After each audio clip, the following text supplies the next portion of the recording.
Narito tayo ngayon upang matunghayan ang nag-iinit at talaga namang napaka-latest na update sa issue ni Ate Erica. Sa pagpapatuloy ng ating istorya ay nandun pa rin si Kalingap Val Santos Matubang sa dating bahay nila Ate Erica, kung saan nandun din ang lolo ni Ate Erica na si Lolo Miguel at ang tita nito na nag-video patungkol sa issue nila. Kasalukuyan nga ang sinisolusyonan na din ni Kalingap Val Santos Matubang ang away na ito, sapagkat bilang isang pamilya ay pangit din tignan na nagkakaroon ng ganitong issue. At ang issue nga na ito ay dahil lamang sa pera. Yung anak mo na nanay nila, tapos may pinakasama. May pinakasama siya? Binata man? May asawa din po, kaya lang iwalaan may asawa patay. Okay. Sumalo. Ano taon na yung nanay na Erica? Ilan taon na po yun? Nanay nila? Ako na po yun. 40 niya ata, no? Bata pa. Hindi na. 43 siya, kung 44. Bata pa yung anak mo. Nagin mo yan sila? Ayan po dyan sila.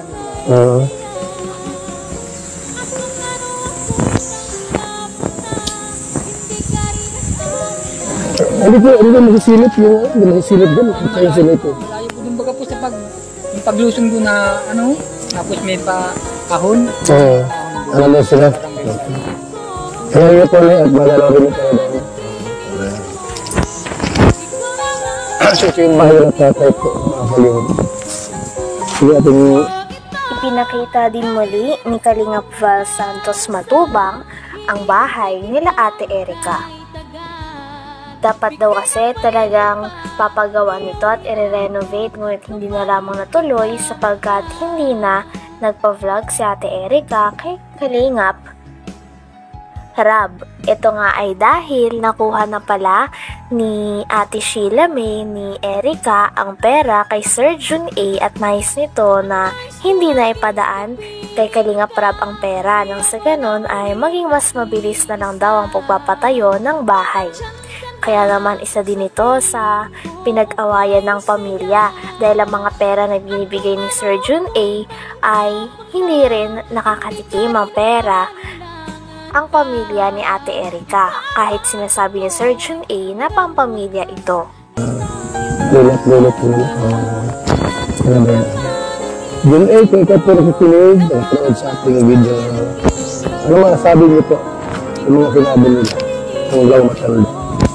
Dito ako para tulungan po sila kasi nagtawag sa akin, chat or text. At yun po kami yung tulong sa atin. Although sila po ay, si Erica po ay nagka-problema. Kasi umalis sa Kalingap, di nagpa-vlog. Pero yung vlog po dito mga Kalingap, tuloy-tuloy po yun. Kasi ang naka-scout dito ay si Riel at Malaman. Ay Lolo Miguel. So, ang tanong ko kayo kay Jun A, ano ang masasabi mo?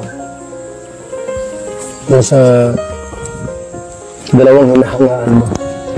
Hindi ko ay napatawa, matag-Diyos. Ay sinunod ito. Huwag mong huwag mong... Ayon pa sa pamilya ni Ate Erica ay para sa kanila daw, ang isang pamilya ay nagdadamihan daw at magkasama sa hirap at ginhawa. Ngunit nabaliktad na nga at hindi na ganito ang nangyayari dahil simula daw nagkaroon na ng pera at nahawakan na ni Ate Erica at ng kanyang ate ang pera na pinadala ni Sir Jun A ay nagbago na daw ang ugali ng mga ito. Na hindi na nga daw nila binibisita ang mga tao na nag-aruga, nagpalaki at talaga namang nagpaaral sa kanila simula nung bata pa sila. Hindi na rin daw hangad ni Lolo Miguel na magkaayos pa sila. Ang gusto na lamang nila ay sana manahimik na ang mga tao kakabato ng mga maling impormasyon at paninira sa kanilang pamilya dahil ayaw ni Lolo Miguel na nilalapastangan siya. Na-scout ito ng Kalingap partners natin.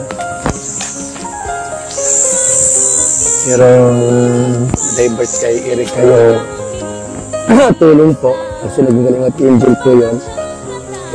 Yung nga problema, binabag yung Kalingap Rab. Kumayaw po. Yung pala po ay nagapang na. No? Meron na silang usapan nila sila may at binawi po yung pera ng 1 milyon na ibigay kay Kalingap Rab para pagawa ng bahay, pinairi po. Mga kaibigan. Yun ang gusto nila yung may gawa natin. Pero sa mga po mga kaibigan, hindi na bago yung pagkakagawa. Sa tingin doon sa lulat-lulat po nila. Ano ba yan? June 8, kung ikaw po nakikinig, nag-upload sa ating video. Ano mga sabi niyo po? Yung mga sinabi nila. Ang law matanda. Dito ako pa. Dahil sa problema na ito sa pagitan ni Ate Erica at ng kanyang pamilya, ay sabi nga din ni Kalingap Val Santos Matubang na handa daw siya na solusyonan ng ito. Kaya naman tinatanong niya at patuloy niyang ini-interview ang pamilya ni Ate Erica nang sa ganon ay malaman niya pati na rin ng mga tao ang tunay na side o ang hinaing ng pamilya ni Ate Erica sa kanya. Hangad pa din naman ni Kalingap Val Santos Matubang na maayos daw ang away na ito sa pagitan ni Ate Erica at ng kanyang pamilya. Dahil kahit anong mangyari ay hindi maalis ang katotohanan na lahat sila ay isang pamilya at magkakadugo lamang. Kaya pangit lang din na nag-aaway sila dahil sa pera at matatapos ang kanilang koneksyon dahil lamang dito.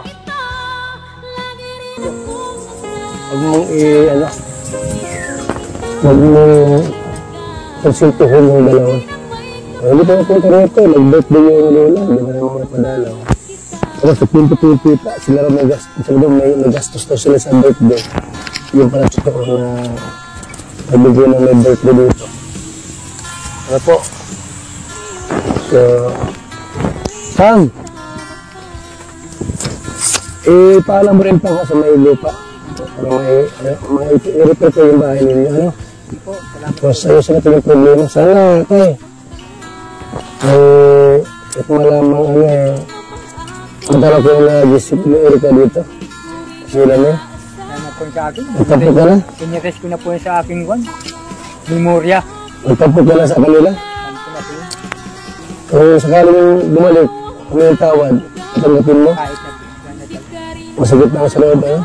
Simple po sa ginawa lang yan. Kahit pag ikaw nga, Ikinwento pa ni Lolo Miguel kay Kalingap Val Santos Matubang na talagang simula daw pagkabata ay nandun na si Ate Erica at ang kanyang ate sa poder ng lolo at lola nila. Ito na nga ang nagpalaki at nagpaaral at talaga namang kumukop sa kanila ng kanyang ate. Kaya naman masama rin sa loob ng lolo ni Ate Erica na masabihan sila ng mga masasamang salita. Dahil ayaw niya rin na nilalapastangan siya at sa tingin niya ay wala daw utang na loob si Ate Erica at ang kanyang ate. tanggal. Ngayon, wala na. Wala na. Hindi ko hinihiwalay sa aming mag-asawa yan, dalawang yan. Maliit pa, nasa kompa po kami sa Labo, sa Malasuli. Kami kasama sila. Maliit pa po yun. Palit pa lang. Eh ngayon, nag-ibang ugali. Nasa pa kayo mag-ilaw yan, yung tatay niya. Ay, nakapiginti po, taga Mindanao yun, taga Namatay na. Agusan del Sur. Patay na. So, ikaw na nagpalaki. Kami na pala. Ilang taon yung namatay yung tatay nila? Ilang taon sila Erica? Sige namin. Siguro, mga grade 6 po yan. Mga bata po. Kailan sila magkakapatid? Dalawa na sila? Dalawa lang po yan. Kaya nilalagaan namin, tuwa-tuwa nga ako, unang apo ko sa babae. Minalmahal ko. Eh, paglaki, nagkasungay. Wala natin mga bata doon. Nilimot na yung nilakihan nila. Oo. Kung saan ang galing? Hindi ko manuwaan kung tanggal, mga ugali na tagkagayon niya. Hanggang dito na lamang muna ang ating napakainit, nagtitrending at talaga namang mas nakakaintriga na issue ni Ate Erica. Maraming salamat sa inyong panonood. Hanggang sa muli. Bye!